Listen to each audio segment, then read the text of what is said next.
దుక్నంలా పాల ప్యాకెట్ మీద రూపాయి ఎక్కువ తీసుకుంటే ఎమ్మటే అడుగుతాం, ఎందుకంటే దాని మీద రేట్ ఉంటుంది కాబట్టి.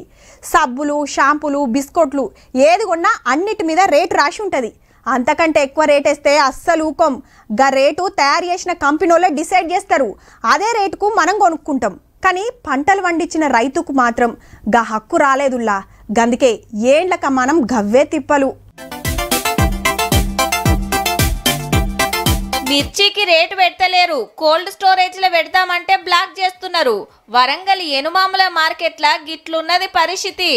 లెక్కకైతే జెండా పాట కింటాల్కు 20,000 ఉన్నదట మిర్చి, కానీ 6-7 తగ్గించి అడుగుతున్నారట దళారులు. 14-13 రేట్ లేదు, పూర్తి డౌన్ చేసి అంత దళారులు అర్ధుకానపులు కానీ వీళ్ళంతా కుమ్మకాయ రేట్లు డౌన్ చేసి మార్కెట్ కు మాల్ ఎక్కువ వచ్చింది, గిరాకీ లేదని వంకలు పెట్టి ముంచే పని అన్నట్టు. గింత తక్కువ కమ్ముడెందుకు, మాల్ ఖరాబ్ కాకుండా రేట్ వచ్చినాకనే అమ్ముదామని కోల్డ్ స్టోరేజ్ ల కాడికి వస్తే మొత్తం హౌస్ ఫుల్ అని బోర్డు పెట్టేస్తున్నారు, లోపలికి రానివ్వట్లేదు. చాలా ఇబ్బందిగా ఉంది. ఎందుకని ఈడ సుత దళారుల రాజ్యమే నడుస్తుందన్నట్టు. చెల్ గిదేం తరికా, లోడ్ దించుకోవాలని నిన్నటి సంది లొల్లి చేస్తున్నా ఎవ్వరు పట్టించుకోలే. ఇక ఇలా చూస్తే క్లీనింగ్ ఉన్నదని మార్కెట్ బంద్ పెట్టిండ్రట.